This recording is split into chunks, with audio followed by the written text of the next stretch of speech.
Alrighty. It's Cousins Unleashed. Hi. I'm done. I told you that was gonna be our intro from now on. No. We gotta record something. We gotta record something. We'll get to it. We'll make the time for it. I'll talk about for it. She said, I will whip something out that's not about to be us. Hello, welcome back to Cousins Unleashed. I'm Tia. So yeah. Hello. All right, so today we are talking about finding yourself. That's insinuating that you were lost. I do that on purpose to see how she's gonna react. She just looks at me.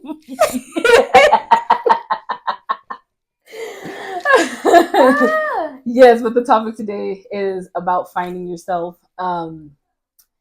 There's a lot that can go into talking about that, talking about finding yourself, what parts of you were lost, and how you went about finding them, if you found them or not.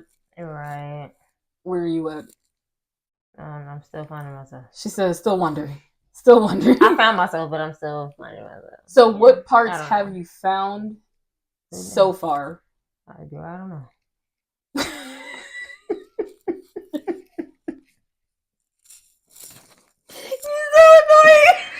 I don't know. She's like, I don't know, and I don't know where they go. I just got all these pieces. No, for real. I don't know how to put the puzzle together. There's no box for me to look at the picture. Life be life, and I just be living. I told one of my patients earlier, I was like, I don't know what's going on. I just sit in the passenger seat and let Jesus take the wheel. I don't know. I'm along for the ride. No, for real. It's like anything can happen. He didn't give me no directions, no GPS or nothing. At all. Okay. So what about a time where you felt lost? Yeah, I feel lost all the time. Shut up! We all do. I She said I feel lost all the time. No, at moments when I do feel lost, I meditate. I think about all of the outcomes of how to get out of this mindset or that mindset or stuff like that. Like that is basically it. I just gotta find time for myself and just like, okay, sit down, Toya, think. Kind of reconnect. Now, where can we go from here? How could we change it? How can we turn it around? How do you end up going about that? Like after you do the meditation? Oh, go up on my day. I'm so done with you. I'll go on my day. We figured it out. We know the steps. We gonna go from there. All right. That let's seems get like together. It works. Right, let's start. The math is mathing, and we are off. All right. Apparently, I'm gonna count this. Man, like cry it out a little bit. Like, hey, if you need to. That's a healthy coping mechanism. Look, crying ain't just for emotional people. No, or real. People who want things. It's like a really good coping mechanism with just life. No, for real. Especially when I barely cry, so it's just like it's rare for me. So then, like when you do, you kind of feel like a whole body release. It's just like that's when everything is coming. Like, okay, now this stacked on. Okay, now it's time. It's like this is heavy. Yeah, this heavy. Just let it out. And then after you do that whole like cry, you kind of just like, right. That's nice. I do that about 3 times a day. But I seen this one thing on Instagram where I don't know exactly what it's called, but it's where like a lot of females go to get their anger out, and they basically just scream. And I'm like, oh, I want to go to one of those. That sounds fun. No, for real. That sounds like a sore throat the next day, but that sounds fun. Hell yeah. But yeah, I want to try that. I don't know. That sounds because I'm not gonna do that in my house. My neighbors is too close. They're gonna. I'm like, what's going on with that girl? Like, we gonna call it. Well, no, I don't need that. I don't need them problems.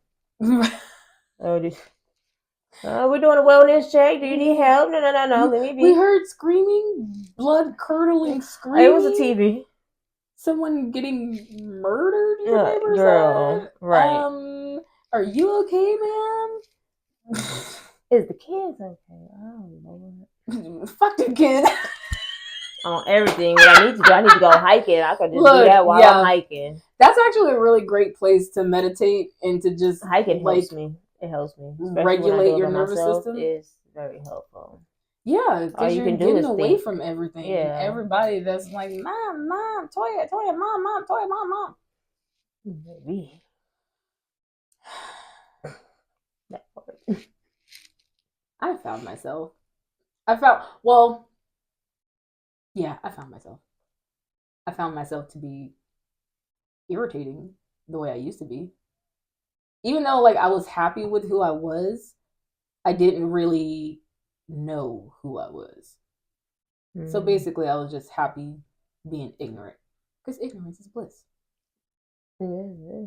Like, you going about your life and you don't know who the hell you are or what you're supposed to be doing, you're going to be real happy. It's once you start getting that purpose and that purpose driven life and that motivation to do shit, life's hard.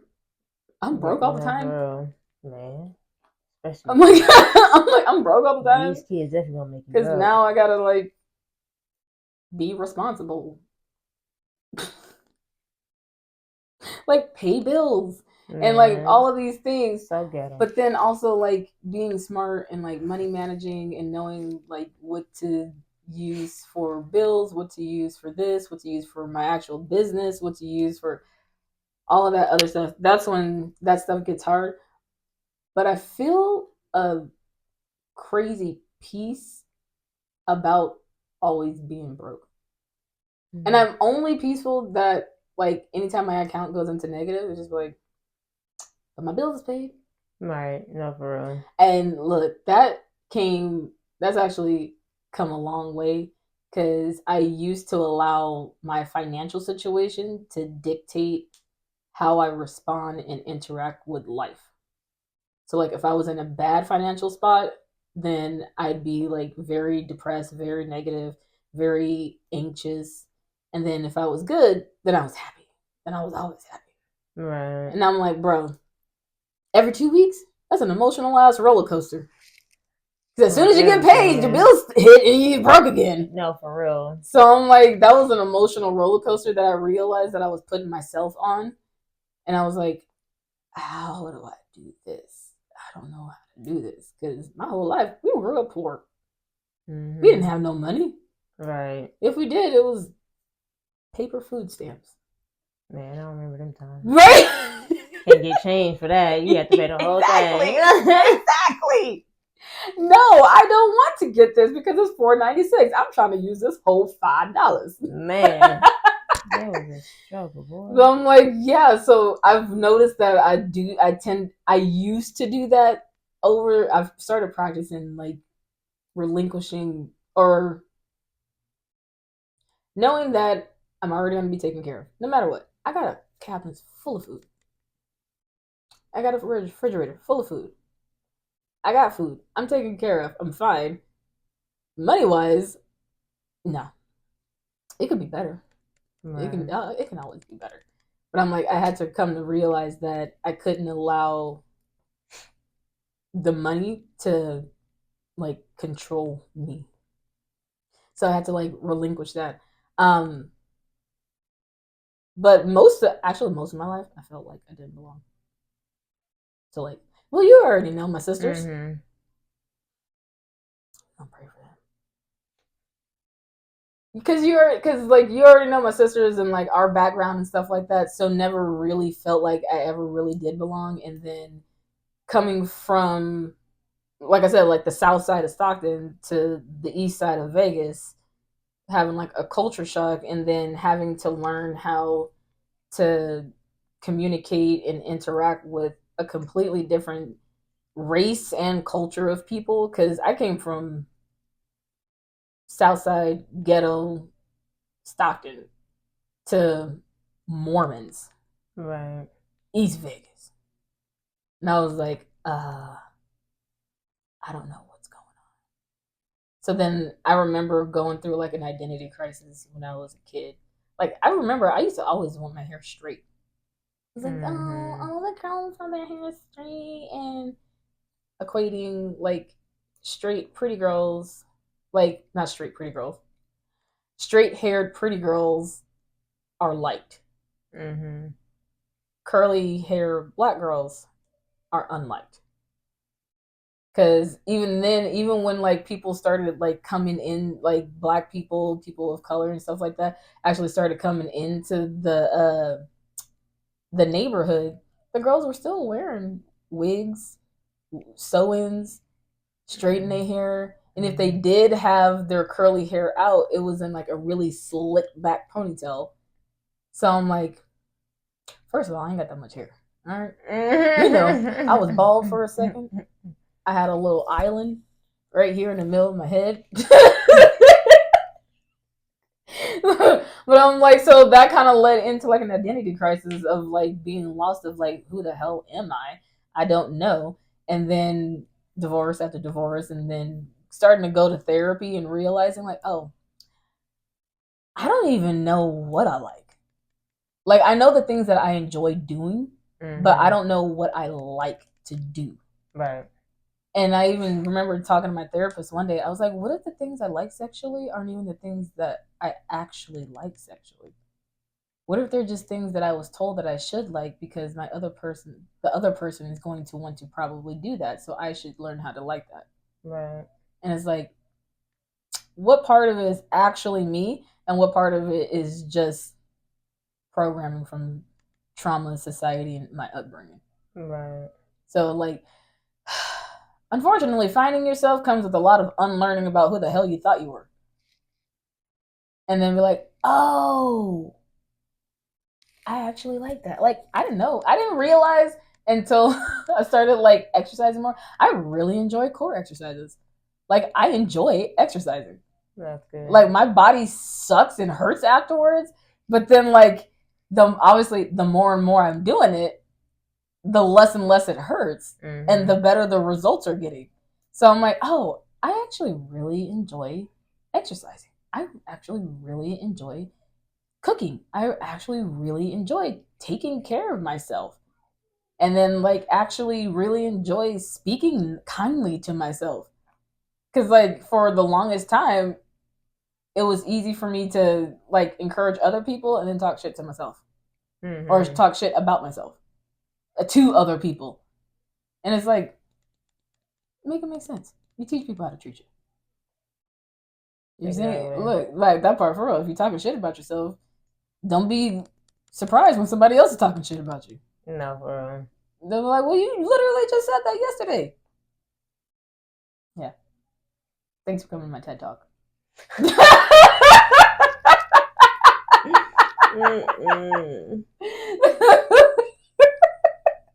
I'm dead. No, like that's true though. And I'm like, okay, I'm gonna stop talking so much now so she can say something. I've been saying something. She said I said my piece. Go ahead. Go ahead. Girl.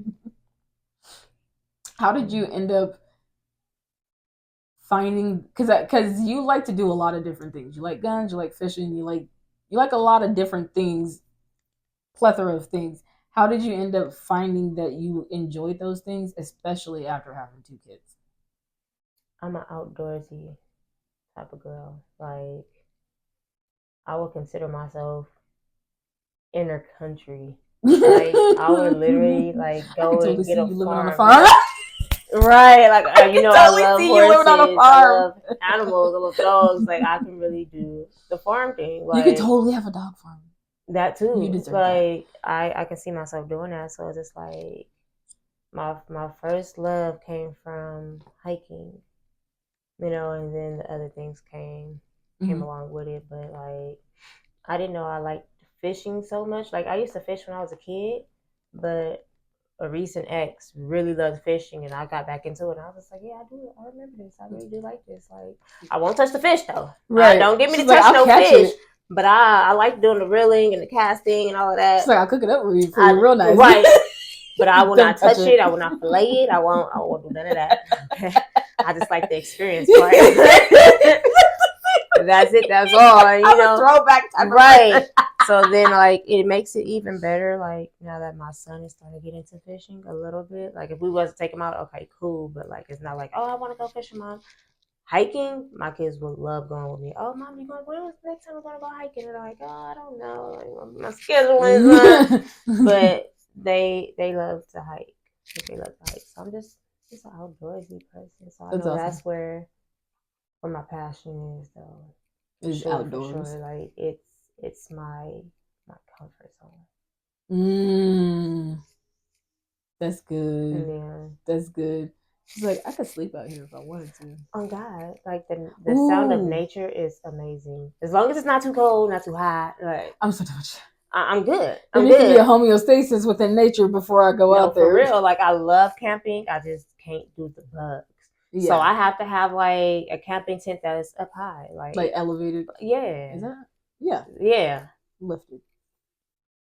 Some kind of way. It can't be on the ground. It can't be on the ground. It can't be on the ground. Ain't nothing called in my tent because I'm freaking out. She's like, we leaving that night. I don't do bugs. Mm-mm. I don't do bugs. I'll tolerate them. I can't even tolerate I just them. don't. I can't even do it. I'm cool with reptiles. I can't do the bugs. I can't do the bugs.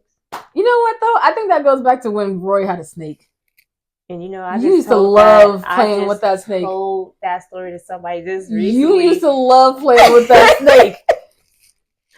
But it's funny because I used to be scared at first. At the beginning. And then as soon as you're like, oh, this isn't that bad. Right. And you were all about lizards after that. I was not into reptiles until my brother Snoopy put the snake on my chest. That's who it was. I was on my back watching TV on my mom's waterbed. That's how long ago it was. I vaguely remember that. Put it on my chest. I'm over here crying like, oh my God. He said, don't breathe on it. It's going to attack. So I'm crying, trying not to breathe. And it was just so bad. I was just like, for that. Oh my God. So I'm like, girl, after that, I got used to it. Now you have I was in love with snakes for a minute. I'm over snakes now. I don't mind them. I'm over them. I've moved on. I got a bearded dragon now. I love my bearded dragon. I love like turtles. I love all other reptiles and stuff. But snakes, it's not my passion. I draw the line at turtles. That's the only reptile I love turtles. I love turtles. Like I'll admire from afar. There was one time that actually got blessed to overcome that. It's always been like an irrational fear of like, I just don't want to touch him. I just don't want to touch him. I'm like, the feel of their skin on my skin just ain't skinning, and they feel like they need lotion. Okay? They feel like they need to take a shower with some Dove and put on some lotion. That's funny. They are very scaly.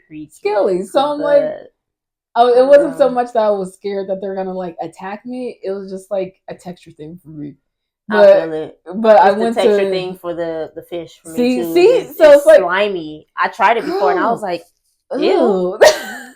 Can't do it. No. So I'm like, I was blessed enough to like go to First Friday and they just randomly had a reptile like table where they had like I think there was one or two bearded dragons, a couple of snakes, and an iguana.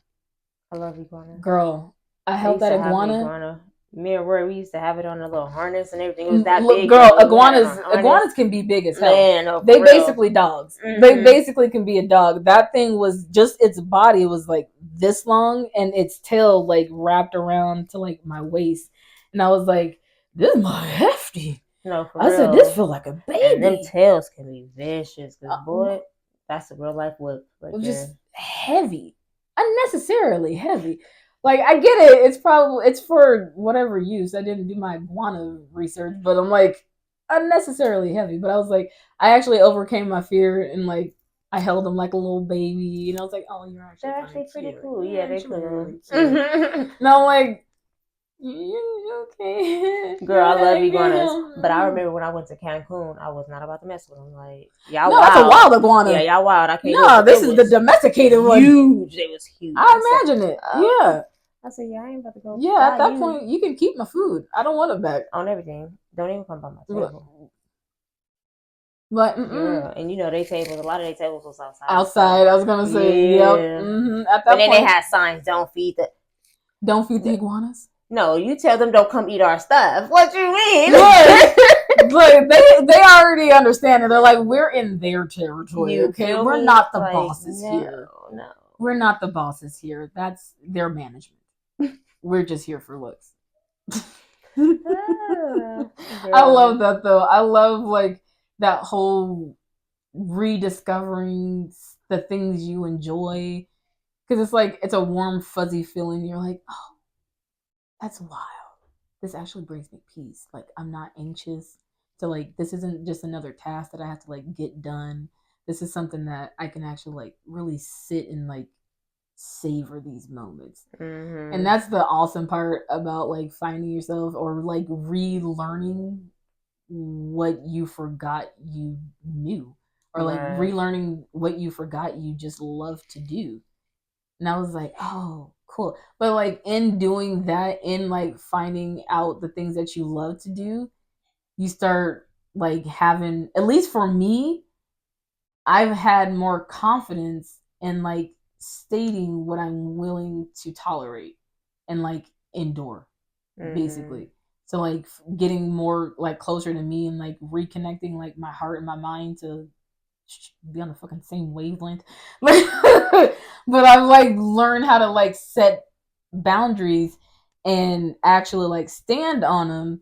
And then unfortunately you got to learn how to be okay when things, if somebody decides to overstep a boundary. No, for real. You gotta stand on that consequence. Like I remember I went out with my neighbor and we like went to the movies and stuff.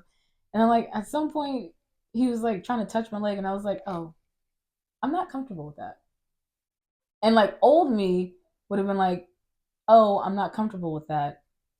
But they can continue doing that if they want to. Because I'm not comfortable with telling them that I'm not comfortable with that. Now me was I was like, what are you doing? No. No. He said, well, I'm cold. I said, put your hands between your legs. I'm cold. I'm sorry. Okay.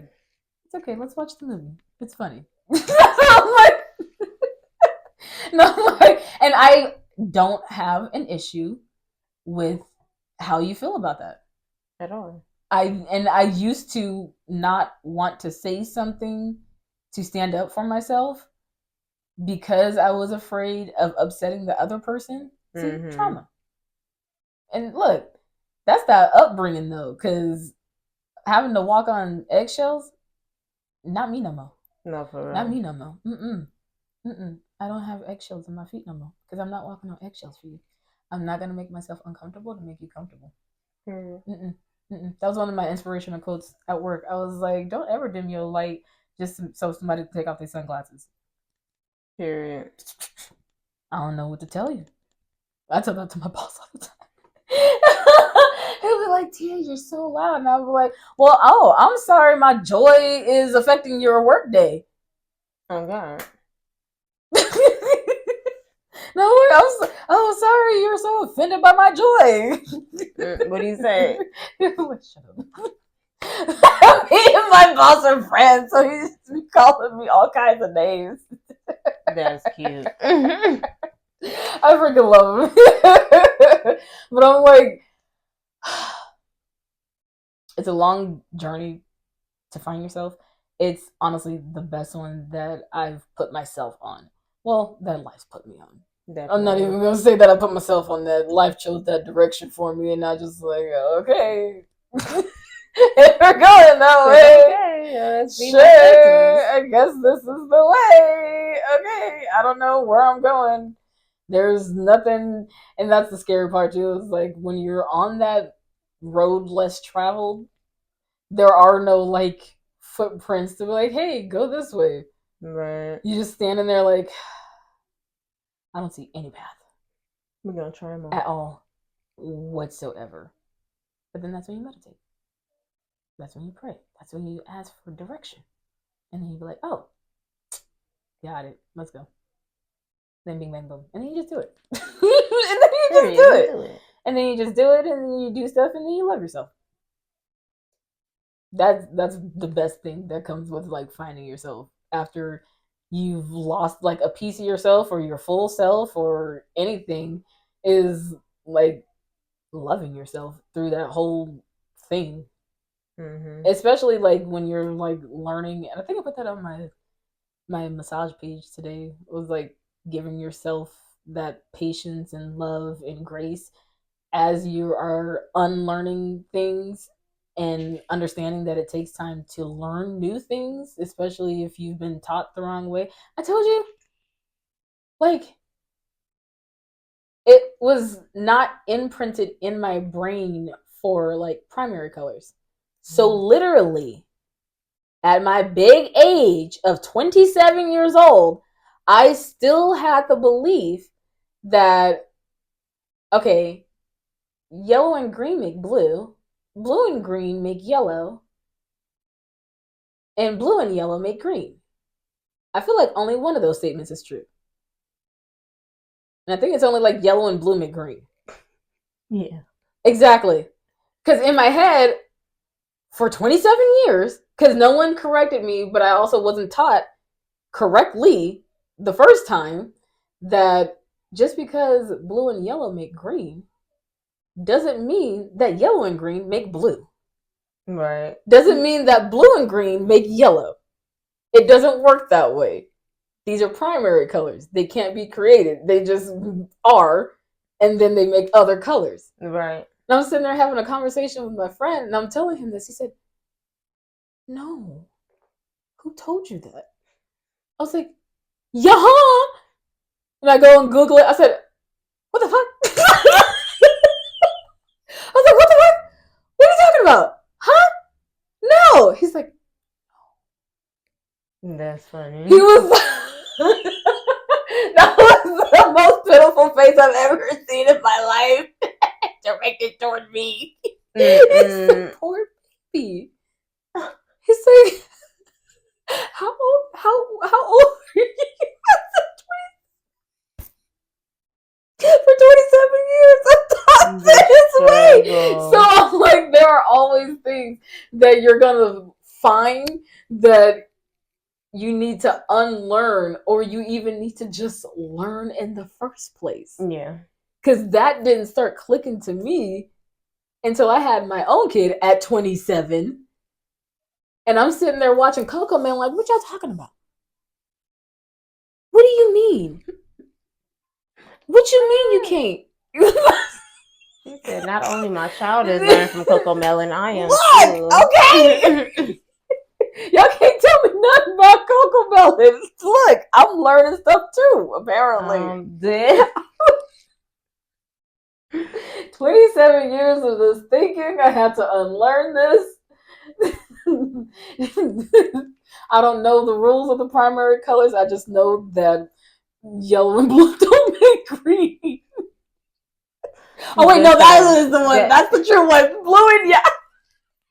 Green and blue don't make yellow. Crazy, because it's like you really got to train your brain to relearn something. It's like, I've known this for so long. It's hard to. Them neural pathways. It's a habit. Look, them neural pathways is something else. It's a really popular saying in psychology of like nerves that fire together wire together. So like if this part of my brain is always firing, then those nerves are going to like be wired to always fire when like this certain thing happens to me. So really teaching my brain to stop firing while this thing is happening to me is like, what the fuck? It really is, because it's like I need to not react this way, but also I kind of want to react this way. Yeah, girl, the behavior patterns, bitch. All right. I'm done. This is a bunch of me talking. And she'll just be looking at me like, I'll just be listening. Yeah, you making some sense. Taking it all in. She's like, I'm just getting full off of the many words that keep coming out of your mouth. All right, we're gonna cut it today. We about to cut it. Yeah, we're gonna cut it. All right, it was good talking to her with you guys watching. Take care of yourself.